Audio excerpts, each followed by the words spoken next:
I found my son, Marcus, dumped in a drainage ditch off the old highway, his clothes torn and his face swollen from the blows. His split lips could barely move when I rushed over, frantic with worry. With the little strength he had left, he managed to whisper a few words that chilled my blood. "It was Skylar. It was Harry, Mama. He said my low-class blood was disgusting." His eyes closed, and for a moment, I truly thought I had lost him forever. That morning had begun like any other in my small, well-kept bungalow. The aroma of freshly brewed coffee mixed with the sound of birds nesting in the old pecan tree out back. I'm 65 years old, and since I lost my husband 10 years ago, my routine had become predictable but peaceful. I get up before dawn, bake sweet potato pie slices and biscuits to sell at the local farmer's market, and look after the hens my late husband left me as his only legacy. The rough texture of the dough between my fingers usually calmed me as I thought about Marcus, my only son.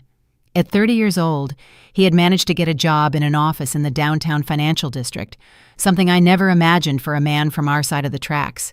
He wore a suit every day, had his own car, and had married Skylar Sterling, a girl from a wealthy, established family who seemed to genuinely love him. The phone rang near noon. It was an unfamiliar voice telling me they had found a young man injured on the North County Road. When they mentioned his name, my hands started shaking uncontrollably. I raced over there, my heart pounding in my chest, unable to imagine what awaited me. Seeing my son in that state was like a punch to the soul. Blood had stained his white button-down shirt, the one he loved to wear to Sunday service. His cheeks were bruised and swollen, and he had cuts on his hands as if he had tried to defend himself. But what hurt most was the expression of profound humiliation in his eyes when he finally managed to open them. "It wasn't an accident, Mama," Marcus said, his voice broken, as I helped him sit up. "Harry sent his men. They pulled me out of my car and told me this was a warning." Tears streamed down his bruised cheeks, and I felt something break deep within my own chest. Harry Sterling, Skylar's father, was a mogul who controlled half the business in Clay County. He owned restaurants, a development company, and extensive plots in the commercial district. From the day of the wedding, he'd treated Marcus with contempt, as if he were something dirty that had tarnished the Sterling name. I drove Marcus home in silence, supporting him as he walked with difficulty. I put him to bed in his old room, the same one he slept in as a boy, and cleaned his wounds with warm water and antiseptic. His groans broke my heart, but I knew the deepest wounds weren't the ones I could see. "Mama, we can't do anything against him," Marcus murmured as I put a cold compress on his face. "He has the money, the power, the connections. If we go to the police, he'll say it was a regular mugging. Nobody will believe us." His resignation bothered me more than his injuries. That night, after Marcus finally fell asleep thanks to the painkillers, I sat in the kitchen, remembering the words of my own mother, Doris. She had passed when I was 40, but before she went, she taught me things I never thought I'd have to use. "The wealthy think folks like us don't keep records, that we're too busy surviving to remember secrets," Mama Doris used to say. "But we see everything. We hear everything, and when the moment's right, we use it." I picked up the phone, my hands now steady, and dialed a number I'd had memorized for decades. On the third ring, my older brother's gruff voice answered. "Isaiah," I said without preamble, "do you remember what Mama taught us in secret when we were children? It's time to put that knowledge to work." Isaiah Ike Johnson arrived at my house before sunrise, just as we'd agreed. My older brother was 70, but he still had that penetrating gaze that had calmed me since childhood. He carried a small, worn leather suitcase, the same one that had belonged to our father. As he sat at my wooden kitchen table, the creak of the chair reminded me of all the times we'd planned mischief as kids. "Tell me everything," he said, pouring coffee into Mama Doris's old tin mugs. I recounted every detail of what had happened, from the moment I found Marcus to his words about Harry Sterling. Ike listened in silence, with the patience only men who have lived long and learned to guard their emotions possess. Marcus woke up around 7, limping to the kitchen with his face still bruised. Seeing his uncle, his eyes filled with tears that he tried to hide. Ike walked over and hugged him, just like he did when Marcus was a child. "Son," Ike said in a low voice, "this is not going to stand, but I need you to tell me exactly what happened. Don't leave out a single thing." Marcus slowly sat down, touching his ribs carefully. "It all started a month ago. Skylar and I were planning to move into our own place. We'd saved $1,000 and found a perfect little spot on the outskirts of town." "And what exactly did he tell you?" Ike asked, pulling a small notepad from his shirt pocket, a habit he'd had since he was young. He always wrote down everything important. "He told me a man of my social class should never aspire to so much, that Skylar deserved better than the mediocre life I could offer her." Marcus paused, breathing hard. "Then he offered me $50,000 to walk away from his daughter and disappear from the state forever." I felt the blood rush to my head. Harry had treated my son as if he were merchandise that could be bought off. "And what did you tell him?"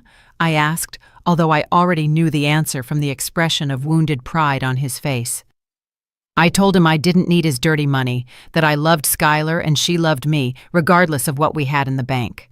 Marcus wiped his nose with the back of his hand. "Yesterday afternoon, 2 men waited for me outside of work. They said they had a message from Mr. Sterling and forced me into a black SUV." The description that followed made my stomach turn.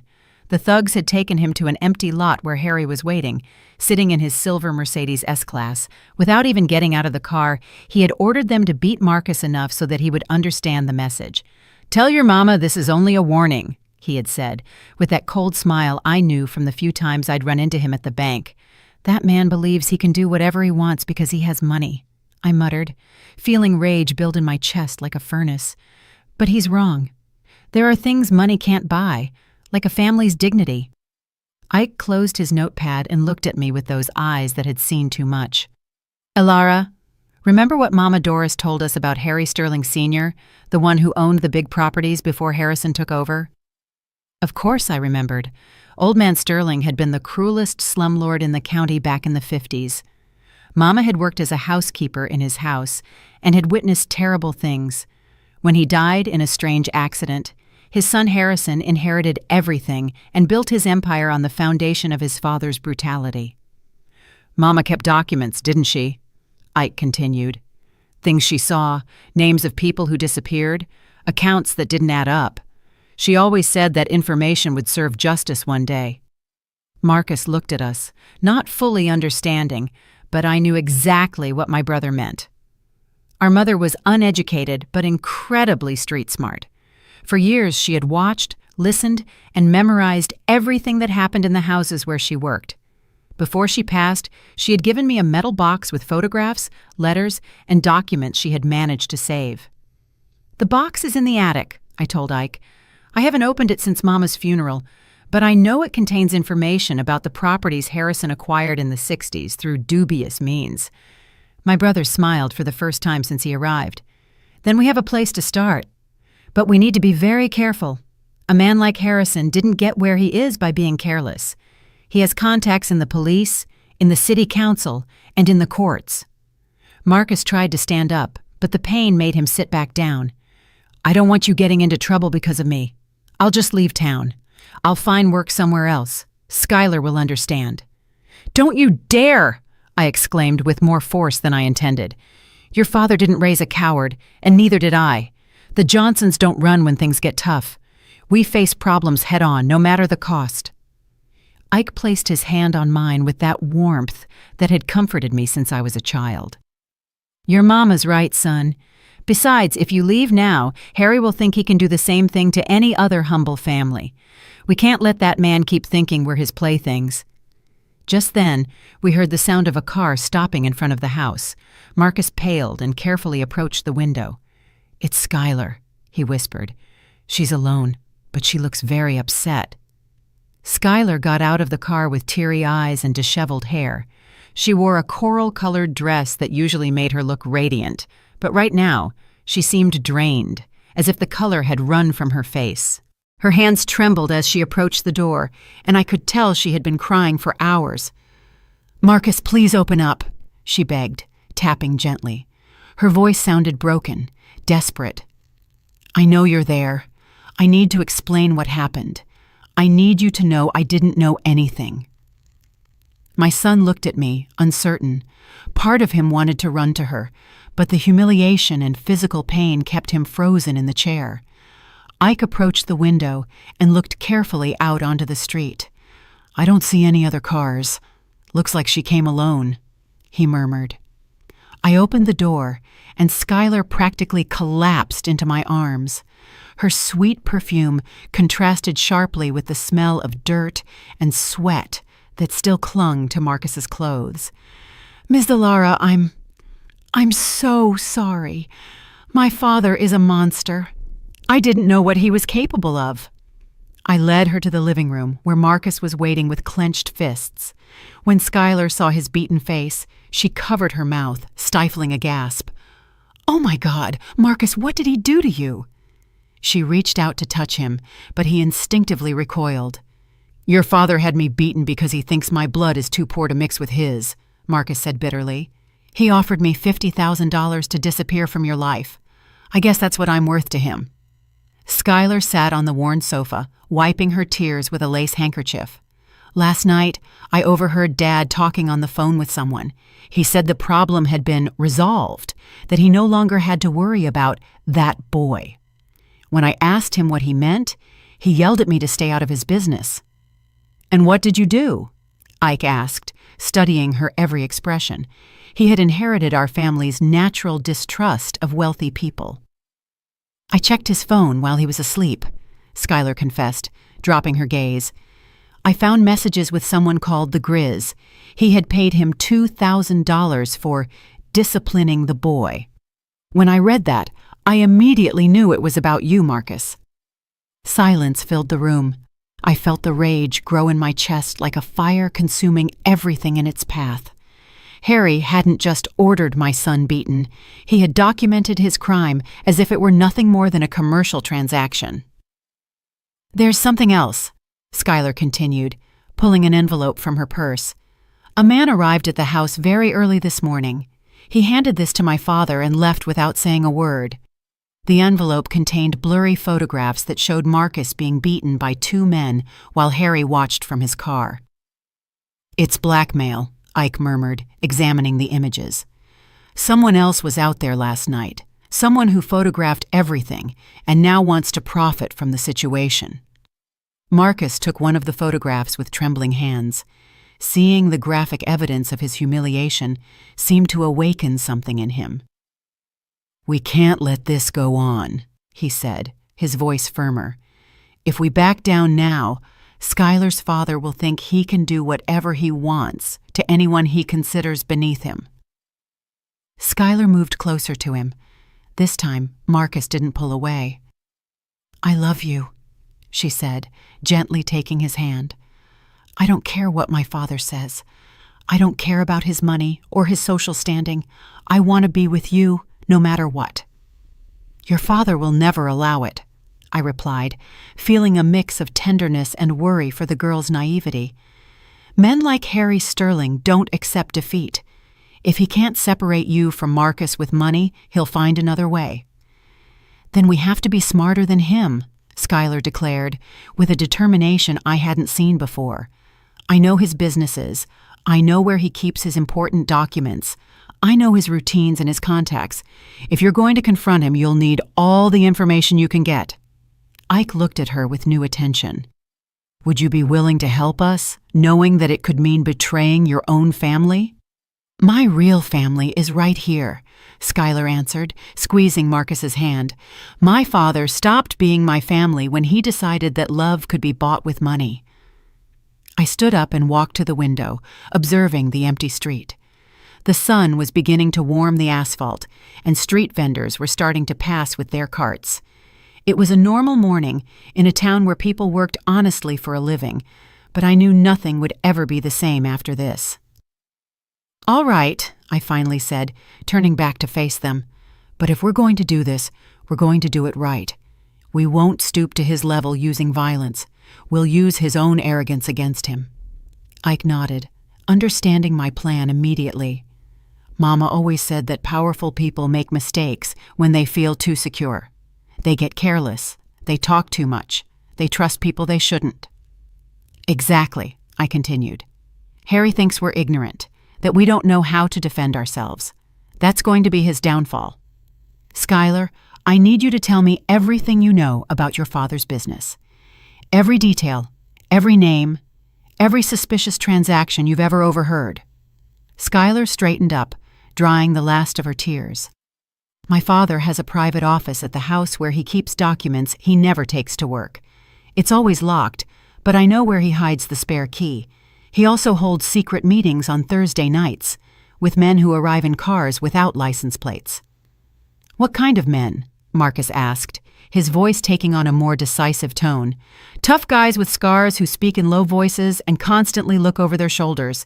Dad meets them in the basement and always pays them in cash. Skylar paused, recalling something important.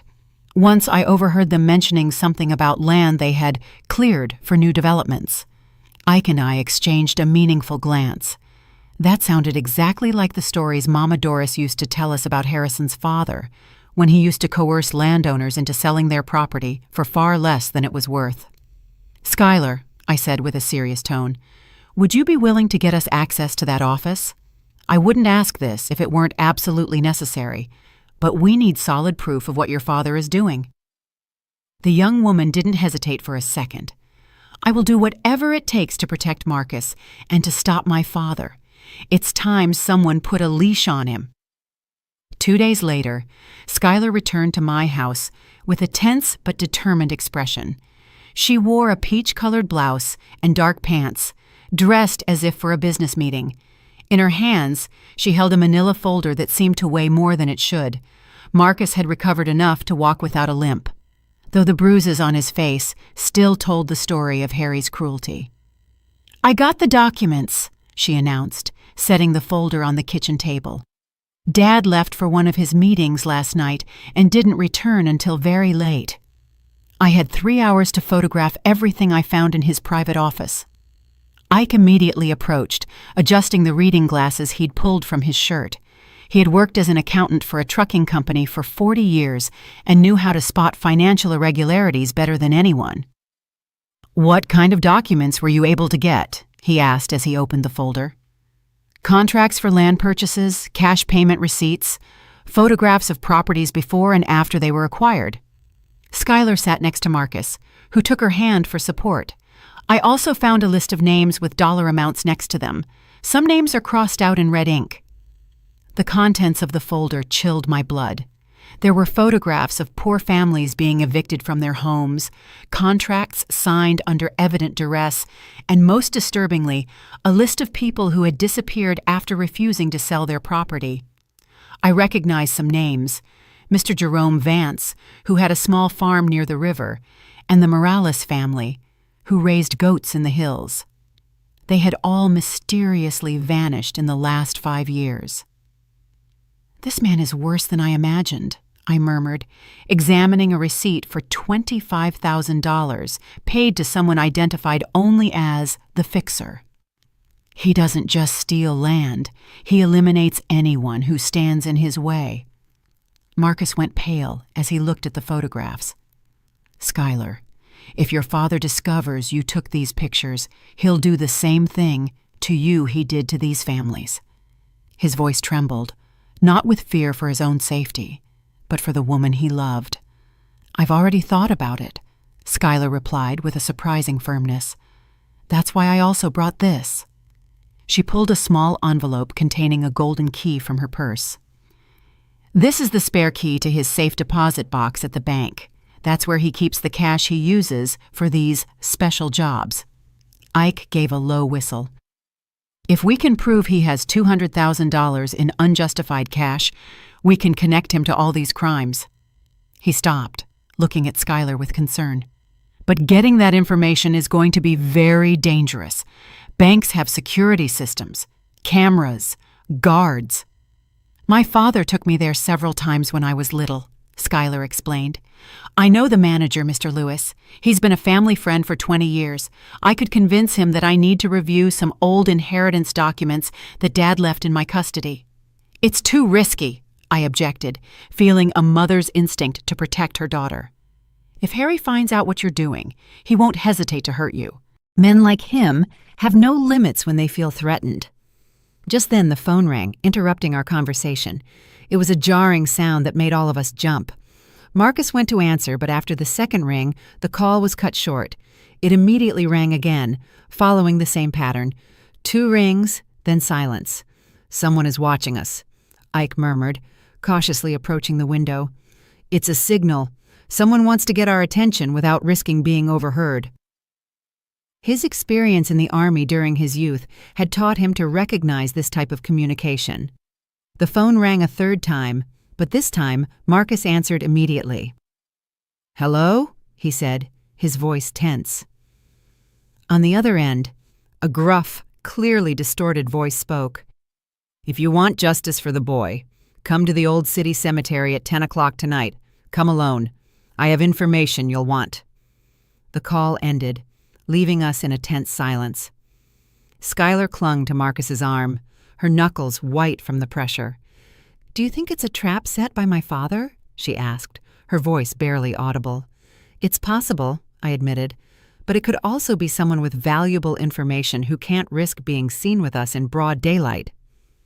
I remembered Mama Doris's words about the people in town. There is always someone who sees everything, but can't speak. Those people keep secrets until the moment comes to use them. Ike returned from the window, his expression worried. "There's a black SUV parked at the end of the street. It's been there since Skylar arrived. It can't be a coincidence." "It's my father's men," Skylar confirmed, growing pale. "I recognize them. He always sends surveillance when he suspects something." She stood abruptly, heading for the door. "I have to go.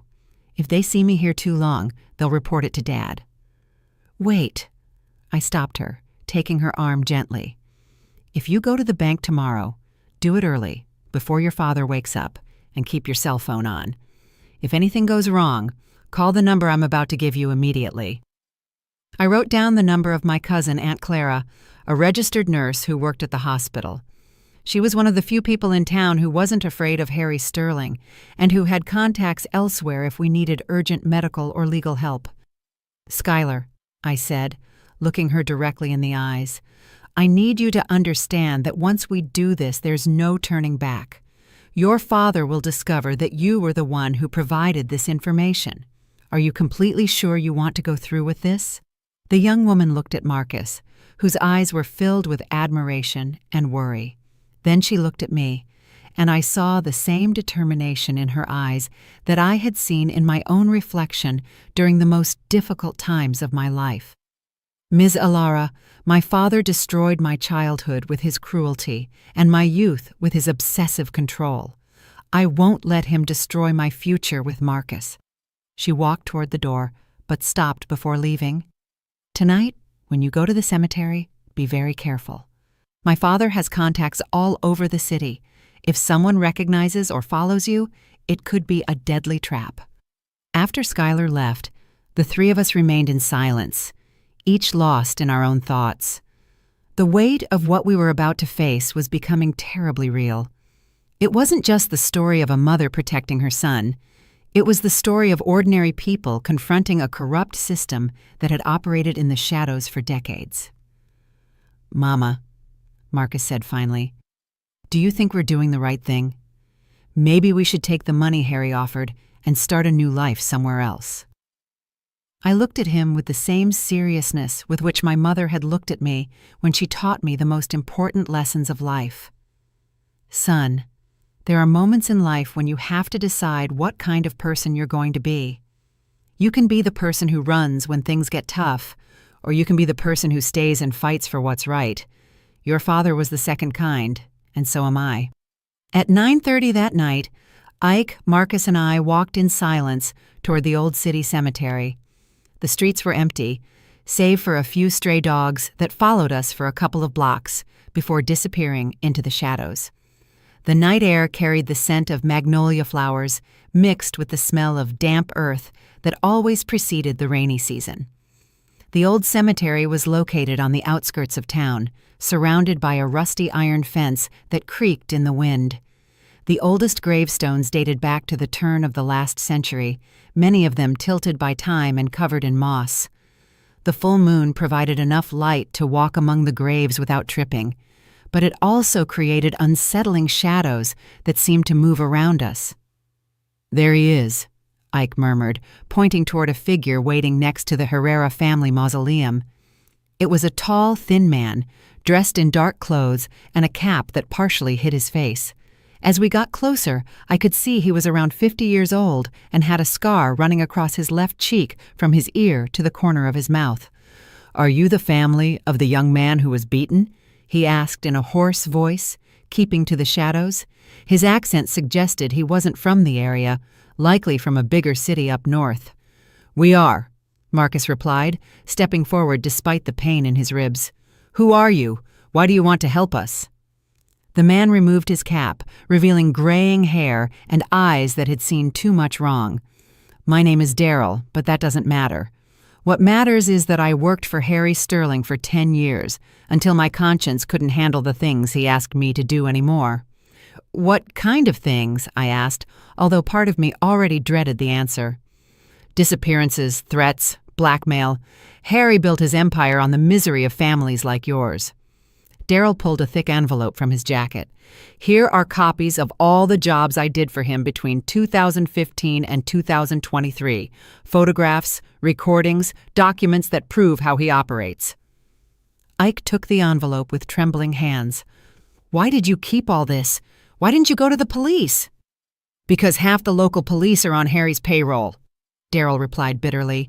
"The chief gets $5,000 a month to look the other way. The judges get $10,000 to close cases involving Sterling's properties. The whole system is rotten to the core." Marcus moved closer to the man. "You're the one who took the photographs when I was beaten." "Yes. Harry hired me to document the lesson they were going to teach you. He wanted proof that you had been punished for daring to challenge his authority." Daryl spat on the ground in disgust. "When I saw those animals beating you, something broke inside me. I remembered my own son, who was your age." "So you also sent those photographs to Harry," I deduced. "You're trying to blackmail him." "It's not blackmail, ma'am. It's survival." The man moved closer, and I could smell the alcohol on his breath. "Harry found out I had copies of compromising information. Last night, he sent 2 of his men to my house with a message. Either I hand over everything I have on him, or I'd end up like the other families who got in his way." Ike opened the envelope and examined its contents using the light of a small flashlight. "There's enough evidence here to put him in federal prison for life," he murmured. "Falsified contracts, records of payments to hitmen, even photographs of him personally supervising violent evictions. The most important thing is at the bottom," Daryl indicated.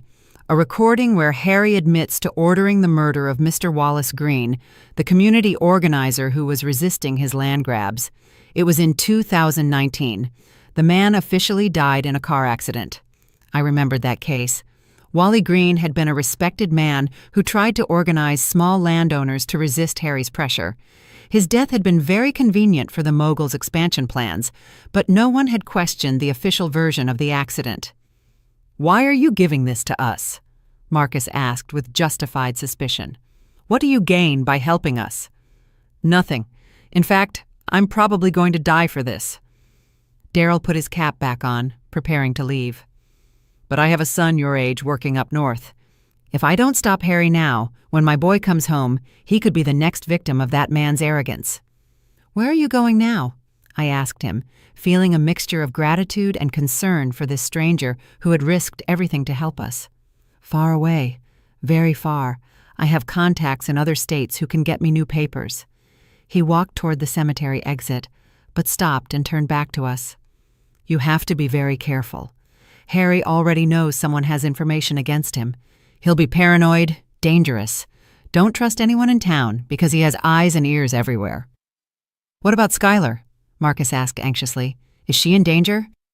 "More than you imagine. Last night I overheard Harry talking on the phone with someone about sending his daughter to a boarding school in Switzerland. He wants her out of town until all this blows over." Daryl paused. "But I also heard something more concerning. He mentioned that maybe it was time to permanently clean up the problem of his son-in-law's family. my hands involuntarily clenched into fists. "He's threatening us too." "Not just threatening, ma'am, planning. He has a meeting scheduled for tomorrow night with the fixer, the same man who handled Wally Green and the other disappeared families." Daryl's voice sounded tense for the first time. "If you're going to do something with this information, you have to act fast.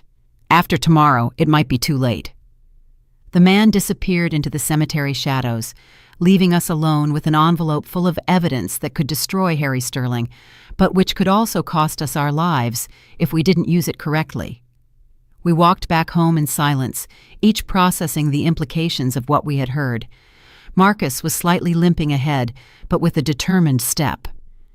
Ike walked beside me, guarding the envelope as if it were the most valuable object in the world, which it probably was at that moment. "Mama," Marcus said when we reached the front door, "I think we should go straight to the city tomorrow morning. Hand all this evidence over to the U.S. Attorney's office, where Harry doesn't have contacts." "It won't be that easy," Ike replied. "That man's contacts reach further than you imagine. We need a smarter plan, something he won't expect us to do." We entered the house and sat around the kitchen table, the envelope between us like a ticking bomb. I knew the next few hours would be crucial, not just for getting justice for what had been done to Marcus, but for protecting all the families Harry had hurt and preventing him from hurting others. "I have an idea," I said finally, remembering something Mama Doris had taught me about fighting battles that seemed impossible to win. "But it's going to require us to trust Skylar completely, and for her to trust us completely." At sunrise, Skylar arrived at my house with red eyes and trembling hands. She wore an ivory blouse and dark jeans, but her clothes were wrinkled as if she had slept in them. In her bag, she carried a small voice recorder and several documents she had managed to take from the bank without raising suspicion. "I got it," she announced, dropping the documents on the table with hands that wouldn't stop shaking. "Mr. Lewis let me check Dad's safe deposit box. There was over $200,000 in cash, divided into stacks with labels that correspond exactly to the names on the list we found yesterday." Marcus approached to examine the papers, his face still showing the bruises from the beating. "Skylar, your father suspects something. He noticed you'd been in his office. He confronted me last night," she replied, her voice broken. "He asked me directly if I had been snooping around his business. I lied. I told him I was just looking for Mom's documents that he had put away after she passed." She paused to dry her tears. "But I don't think he completely believed me. This morning I found 2 of his men searching my room." Ike looked up from the documents he was examining. "Did they find anything compromising?" "No, because I had hidden everything in my aunt's attic." Skylar sat next to Marcus, who immediately put his arm around her shoulders. "But Dad told me he had made a decision. I'm scheduled to fly to a boarding school in Switzerland this afternoon. He says I need to get away from town until certain problems are resolved." I felt the time running out. If Harry sent Skylar out of the country, we would lose our most valuable source of information, and the only person who could testify directly about her father's criminal activities. "You cannot get on that plane," I told her firmly. "Once you're in Europe, your father will have the time and freedom to eliminate all the evidence and get rid of any witness who could incriminate him, including us." "What can I do?" Skylar asked desperately. "If I refuse to travel, he'll definitely suspect I'm working with you. And if he suspects that, then we have to act today," I declared, feeling my resolve harden. "Ike, did you review all the information Daryl gave us last night?" My brother nodded, placing a small recorder and several chronologically organized documents on the table. "Here's Harry's confession admitting he ordered the murder of Wally Green. We also have photographs of him supervising violent evictions, copies of falsified contracts, and receipts of payments to hitmen totaling over $500,000 in the last 5 years." Marcus picked up one of the receipts, examining it carefully. "This is the receipt for the payment to the Grizz for beating me, $2,000 for what he called a disciplinary correction service." His voice was controlled, but I could see the contained rage in his eyes. "And this is the most important thing," Ike continued, showing an official document, a copy of Harry Sterling Sr.'s original will, which specified that all properties should be donated to charitable organizations after his death. Harrison falsified a second will to inherit everything. Schuyler leaned in to examine the document. "I recognize that handwriting. It's my grandfather's script, but it's definitely not his real signature. Dad used to practice imitating it when I was little. I thought it was just a game, but now I understand he was preparing to forge legal documents." The phone rang, interrupting our conversation. It was the same pattern as the night before, 2 rings and silence. This time, however, when Marcus answered, it was Daryl's voice, but it sounded much more urgent than before. "You have to move right now," he said without preamble. "Harry sped up his plans. The meeting with the fixer was moved up to 3 o'clock this afternoon. They're going to eliminate the whole family and make it look like a car accident on the mountain highway." "How do you know that?" Marcus asked, paling. "Because the fixer is my younger brother, Trey," Daryl confessed, his voice broken. "He called me this morning to warn me to get out of town immediately. Harry offered him $50,000 to eliminate the Johnson family problem without raising suspicion."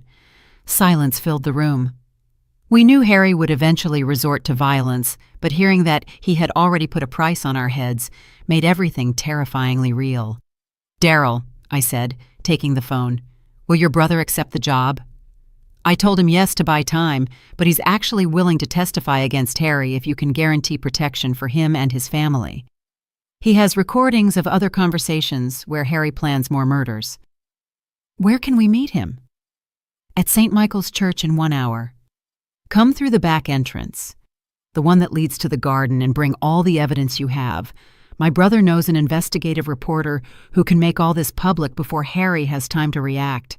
The call was cut short, leaving us with a mix of hope and terror.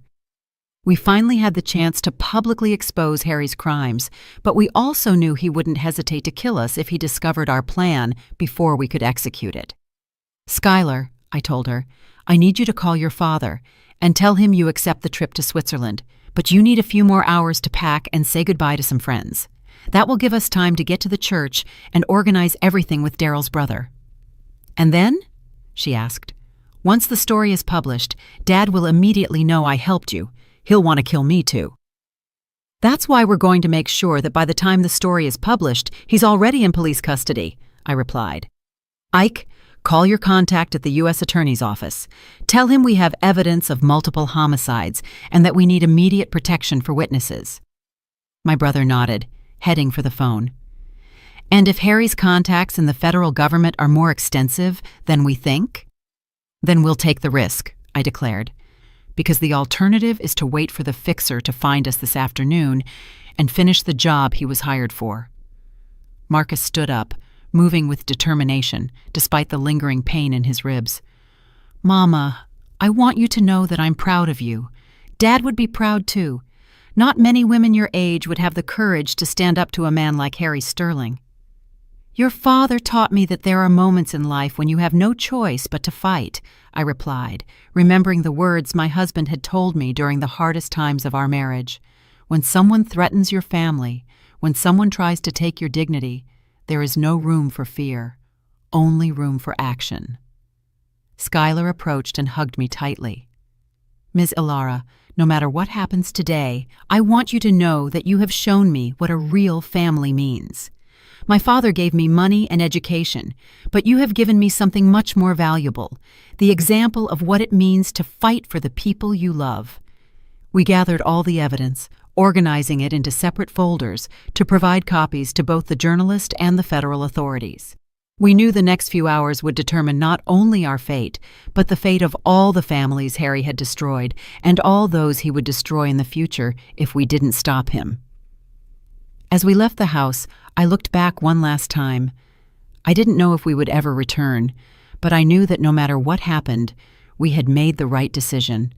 It was time to face Harry Sterling with his own weapons, the truth, the evidence, and the determination of people who had nothing to lose but their dignity. St. Michael's Church stood silently under the midday sun. Its cracked walls and tilted bell tower told stories of a century of prayers and secrets. We entered through the back garden, where wild roses grew unchecked among the wooden crosses marking the oldest graves in town. The air smelled of incense, mixed with the sweet scent of flowers beginning to wilt in the heat. Inside the church, a man waited, sitting in the last pew. He was younger than Daryl, perhaps 40 years old, but he had the same characteristic scar on his face and the same eyes that had seen too much violence. When we approached, he stood up with nervous movements, constantly glancing toward the doors as if expecting someone to follow us. "Are you the Johnson family?" he asked, his voice barely audible. "I'm Trey, Daryl's brother. I swear on my mother's memory that everything I'm about to tell you is the truth." Marcus stepped forward, extending his hand to greet him. "We are. Your brother said you have information that can help us stop Harry Sterling." Trey led us to the sacristy, where he had prepared a table with recorders, photographs, and chronologically organized documents. I've worked for Harry for 8 years as his problem solver. Every job is documented here, with dates, locations, methods used, and amounts paid. Ike approached to examine the documents, his hands trembling slightly as he turned the pages. "This is incredible. You have records of at least 20 murders, 50 violent evictions, and dozens of cases of extortion and blackmail." "The most important thing is here," Trey said, pointing to a digital recording. "Harry admitting he plans to eliminate his own daughter if she keeps helping you. The conversation is from last night, after he discovered Skylar had been at the bank checking his private documents." Skylar paled and staggered slightly. Marcus immediately held her, but I could see the shock in her eyes. "My father, he really said he was going to kill me?" His exact words were, "If that stupid girl thinks she can betray her own blood, she's going to learn that blood can also be spilled." Trey activated the recording, and Harry's voice filled the small room, cold and calculating, as always. "The problem with Skylar is that she inherited her mother's sentimental weakness," Harry was heard saying. "She thinks love is more important than family loyalty. If I have to choose between losing my empire or losing a disloyal daughter, the choice is obvious." Tears ran down Skylar's cheeks, but there was something more than pain in her expression. It was rage, a deep, profound rage that had been building since she discovered her father's true nature. "I want that monster to pay for everything he has done, not just to you, but to all the families he has destroyed." "There's more," Trey continued, showing recent photographs. "Harry has been preparing his escape. He has false documents ready, bank accounts overseas, and a private jet scheduled to leave tonight for a country with no extradition treaty. He knows someone will eventually expose him, and he's preparing to flee." "Why are you helping us?" I asked him directly. "What do you gain by turning in your boss after so many years working for him?" Trey took off his shirt, revealing deep scars on his back and arms. "These are the marks my own boss left on me when I made a minor mistake 3 years ago. Harry had his own men torture me to teach me discipline. Since then, I've been planning my revenge." "But there's something else," he added, pulling a photograph from his wallet. It was a girl about 10 years old, smiling in front of a rural school. "My daughter lives with her mother in a nearby town. Harry found out where she is and threatened to harm her if I didn't eliminate your family today. I can't let him use my little girl to force me to kill innocent people." The puzzle was starting to come together. Trey didn't just want personal revenge, he was trying to protect his own daughter from becoming another victim of Harry's blackmail. He was a desperate man trying to break the cycle of violence that had trapped him for years. "I have a plan," I announced, unfolding a map of the town on the table. "The investigative reporter will be here in 2 hours. We need to keep you safe until then, and we also need to make sure Harry can't escape before the story breaks." "How are we going to stop him?" Marcus asked. "That man has bodyguards, weapons, and contacts everywhere. We can't confront him directly." "We're not going to confront him directly," Trey replied with a chilling smile. "We're going to use his own paranoia against him. Harry is expecting me to eliminate your family this afternoon. Instead, I'm going to call him and tell him I found evidence that Skylar is planning to escape the country with you, taking compromising information." "That will infuriate him," I objected. "He'll want to kill us immediately." "Exactly, but it will also force him to move personally. Harry never delegates matters he considers truly important. He'll come here with few men, trusting that I've already eliminated the main threat. Trey pointed to various spots on the map. This is where we'll set the trap. Skylar approached the map, studying the strategy with surprising focus. I know my father's habits. He always takes his personal cell phone when he goes to supervise important jobs. We could record the entire conversation when he arrives here. It's risky, Ike murmured. If something goes wrong, if Harry suspects the trap, he'll kill all of us without hesitation. The alternative is to wait for him to take control of the situation, I countered. At least this way we have a chance to surprise him instead of being his passive victims. Trey checked his watch, showing increasing nervousness. The reporter should be arriving in an hour. I'll call Harry in 15 minutes to set the bait. You all need to be hidden, but in a position to record everything he says when he gets here. And after that? Skylar asked. After we have all the evidence recorded? Then we'll deliver everything to the federal authorities and the media simultaneously, I replied. We'll make so much public noise that not even your father's corrupt contacts will be able to protect him. Marcus took my hand, squeezing it tightly. Mama, I want you to know that no matter what happens today, I'm proud to be your son. You taught me that some battles are worth fighting, even when the odds are stacked against you. And you taught me that it's worth risking everything for the people we love, I replied, looking at Skylar with the affection that had grown for her during these difficult days. Now let's show Harry Sterling that he severely underestimated this family. Trey walked toward the sacristy phone, preparing to make the call that would set our final plan in motion. We all knew the next few hours would determine whether we would get justice or whether we would become the last victims of Harry Sterling's criminal empire. It's time, Trey murmured, dialing the number. The phone rang twice before Harry's familiar, arrogant voice answered on the other end. Boss, we have a serious problem, Trey said into the phone, modulating his voice to sound urgent but controlled. The girl Skylar isn't at her house. Her neighbors told me they saw her leaving early this morning with bags and documents. I think she's planning to run away with the Johnson family. From our hiding spot behind the main altar, we could hear Harry's heavy breathing through the speaker Trey had discreetly activated. Are you sure about that? The voice asked with that familiar coldness. My daughter doesn't have the guts to betray me like that. Boss, I found this in her room, Trey continued, holding up a fabricated photograph he had prepared. It's a picture of her with the Johnson boy at the bus station. Looks like they're planning to leave together this afternoon, probably heading to the city where they have press contacts. The silence on the other end of the phone lasted several eternal seconds. When Harry spoke again, his voice was trembling with contained rage. That stupid girl has no idea what she's doing. Did you eliminate the Johnson family yet like I ordered? I'm in position, boss, but I thought I should inform you about Skylar before I proceed. What do you want me to do with her when she shows up? Bring her to me alive. I want to speak to my daughter personally before I decide her fate. Harry's voice now sounded like the growl of a wounded animal. And make damn sure the Johnsons can't tell anyone what they think they know. Understood? Understood, boss. Are you coming personally to supervise? I'll be there in 30 minutes. This time, I want to make sure everything is done right. The call ended with a dry click that echoed in the silence of the church. Skylar was trembling violently, leaning against Marcus, who held her tightly. Did you hear that? She murmured, her voice broken. My own father just ordered my death over the phone. How can anyone be such a monster? Because for men like your father, power is more important than blood, I replied, moving closer to hug her too. But now we have definitive proof of his criminal nature. That conversation will destroy any public image he has tried to maintain. Ike checked the recording equipment, making sure everything had been captured perfectly. We have 30 minutes to set the trap. Trey is confident he can keep Harry fooled when he arrives. I've been acting for that man for 8 years, Trey replied bitterly.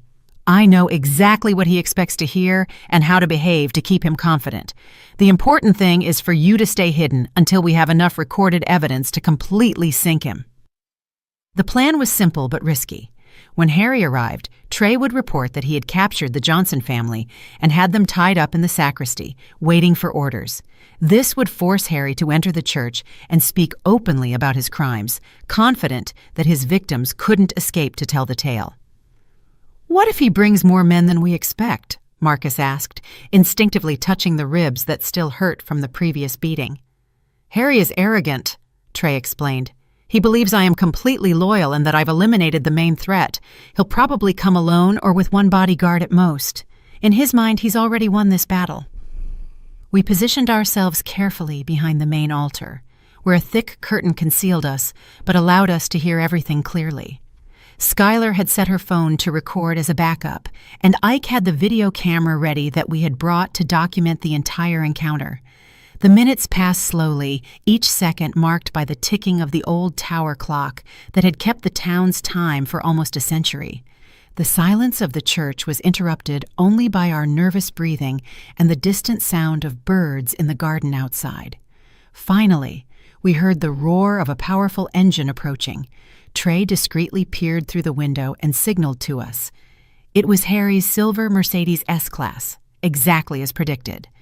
"He came alone," Trey whispered. "His arrogance is going to be his downfall."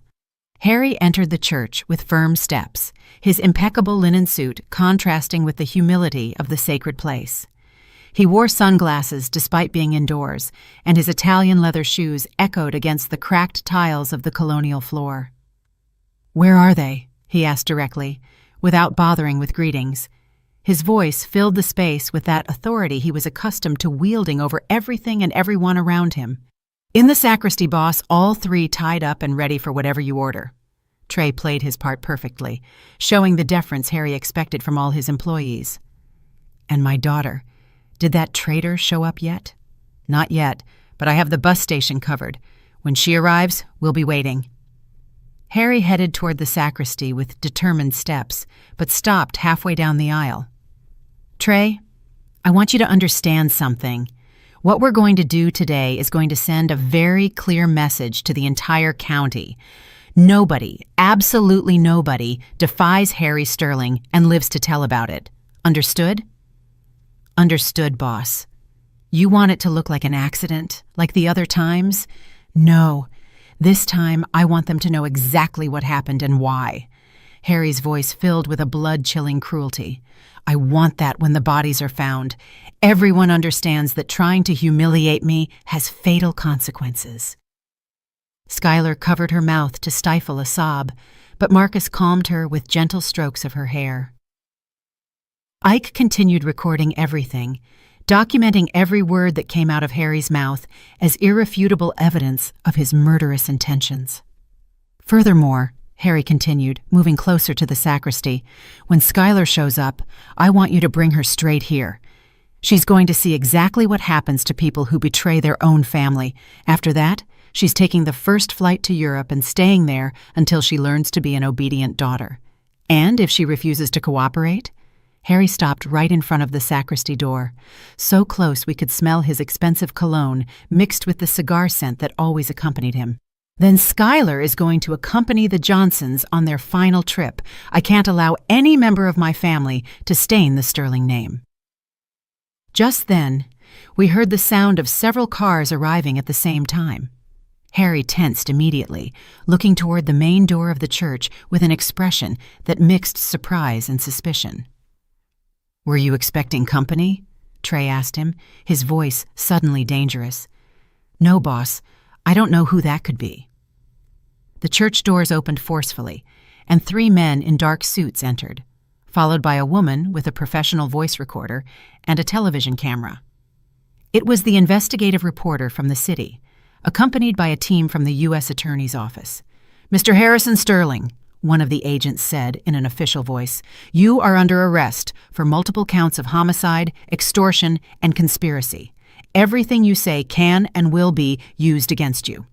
Harry's expression changed from arrogance to complete shock in a matter of seconds. His eyes moved frantically between Trey, the agents, and the sacristy door where he believed we were hidden. "This is a mistake," he declared, his voice trembling for the first time since we had known him. "I don't know what you're talking about. I just came here to pray." At that moment, we emerged from our hiding place behind the altar. Harry saw us appear, and his face transformed into a mask of pure hatred. "You!" he shouted, pointing a trembling finger at us. "This is all your fault. A low-class family trying to destroy a successful man." "No, Mr. Sterling," I replied calmly, approaching him without fear for the first time since this whole nightmare began. "This is all your fault for thinking you were superior to other people, for thinking that money gave you the right to destroy innocent lives." The federal agents handcuffed Harry while he shouted accusations and threats that no longer held any power over us. The investigative reporter recorded every word, documenting the final collapse of a man who had built his empire on fear and violence.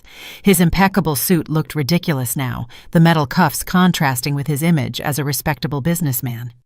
"This is not going to stand," he bellowed as the agents escorted him toward the exit. "I have contacts who are going to make all of you pay for this. Nobody humiliates me and lives to tell about it." Skylar approached her father with firm steps, drying the last tears she would ever shed for him. "Dad, for 20 years I waited for you to love me like a daughter. Today I understood that you're incapable of loving anyone more than yourself. I hope the rest of your life in prison gives you time to reflect on all the families you destroyed." Harry looked at her with a mixture of contempt and something that might have been pain, but was probably just rage at being betrayed by his own blood. "Skylar, you are a sentimental fool, just like your mother. When I get out of this, and I will get out, you're going to regret choosing that trash over your own family." "My real family is right here," she replied, taking Marcus's hand and moving closer to me. "These people taught me what unconditional love means, something you could never give me despite all your money and power." The agents took Harry away for good, but before they left, the one who seemed to be in charge approached us. "Ms. Johnson, we need your entire family to come with us to give formal testimony. We also need to put you under temporary protection until we can arrest all of Sterling's associates." "How long will that last?" Marcus asked, worried about our safety and Skylar's. "Based on the evidence you provided, probably a few weeks. Sterling had an extensive network of corrupt contacts, but with all the documentation you gathered, we can clean up the entire local system." The agent handed us cards with contact numbers. "By the way, I want to congratulate you. Not many families would have the courage to stand up to someone like Harry Sterling."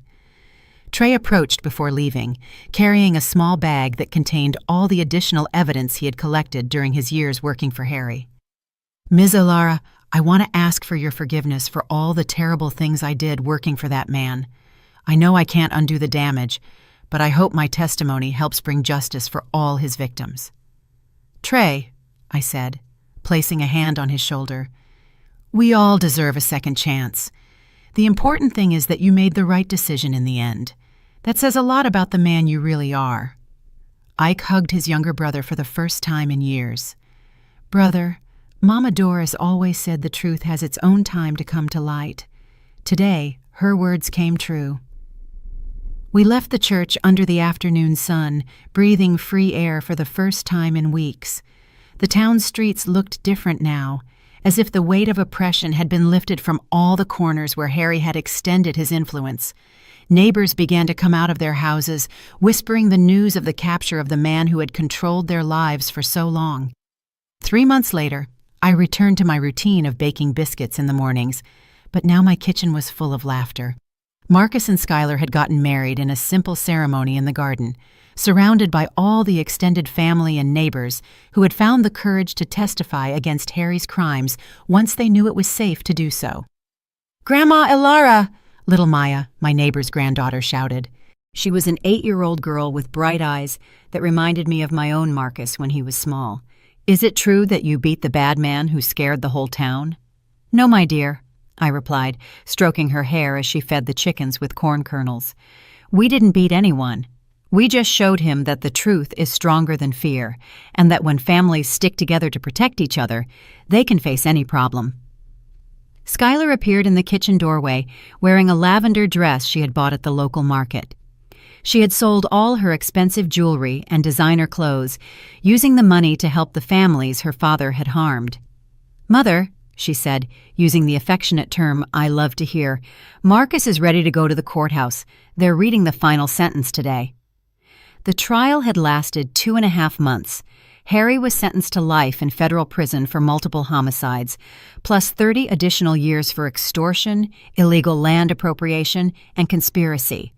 His properties were confiscated and sold, with the money distributed among the victims of his crimes. The system of corruption he had built crumbled like a house of cards once the light of truth illuminated it completely. "How do you feel?" the investigative reporter who had helped us asked when we met outside the courthouse after hearing the sentence. "Do you feel vindicated for everything your family suffered?" "It's not about vengeance," I replied, looking up at the blue sky, where the clouds moved slowly, pushed by the wind. "It's about justice. It's about proving that in this country, no matter how much money you have or how much power you think you have, no one is above the law." Marcus put his arm around my shoulders as we walked back to the car. "Mama, do you think Dad would be proud of what we did?" "Your father always told me that the Johnsons aren't a family that gives up easily," I replied, feeling my late husband's warm presence in the wind that moved the tree leaves. "I think he would be very proud to see how his son became a brave man and how his daughter-in-law became part of our family the right way." Skylar approached from the other side, taking my free arm. "Ms. Elara, there's something I want to tell you. Marcus and I are expecting a baby. It's due in March, and we want to name him after your husband if it's a boy, or after your mother if it's a girl." I felt tears of happiness streaming down my wrinkled cheeks. After all the years of pain and loss, after all the battles I'd had to fight, I was finally seeing the dawn of a new generation that would grow up in a town free of the fear that had dominated it for so long. "You're going to be wonderful parents," I told them, already imagining that baby running in my garden, feeding the hens, listening to the family stories I would tell him or her so they would never forget where they came from and why it was important to always defend the truth. That night, sitting in my rocking chair on the front porch, I watched the stars shining clearer than ever in the town sky. Ike had stayed for dinner, and his laughter mixed with Marcus and Skylar's from the kitchen, where they were doing the dishes and planning the future. The phone rang once, but this time it wasn't a threat or a warning. It was my cousin, Aunt Clara, calling to tell me they had opened a new community health clinic downtown, funded with part of the money recovered from Harry's assets. Medical services, that had been a privilege for the wealthy for decades, were now available to all working families. "Elara," Clara said excitedly, "they're going to need nurses and administrators for the new clinic. Do you think Marcus and Skylar would be interested in working there? It would be perfect for a young family just starting out." I hung up the phone, feeling the circle was complete. Justice had not only punished the guilty, but it had opened new opportunities for honest families to thrive in an environment free of corruption and fear. As I prepared for bed, I remembered the words my mother had told me decades ago. "Elara, there are moments in life when you have to choose between being a victim or being a fighter. The difference isn't in the strength of your arms, but in the strength of your heart." That night, I slept soundly for the first time in months, knowing that we had chosen to be fighters and that our children and grandchildren would grow up in a world a little more just thanks to the decisions we had made when all seemed lost. Did you like the story, and which city are you listening from? Let's meet in the comments. If you liked the story, you can support me by sending a super thanks so I can keep bringing more stories like this. Thank you so much for your sweet support. I'm looking forward to your comments on the story. On the screen, you can see 2 new life stories that I highly recommend. There's so much more on my channel. Don't forget to subscribe. See you in the next life story. With love and respect.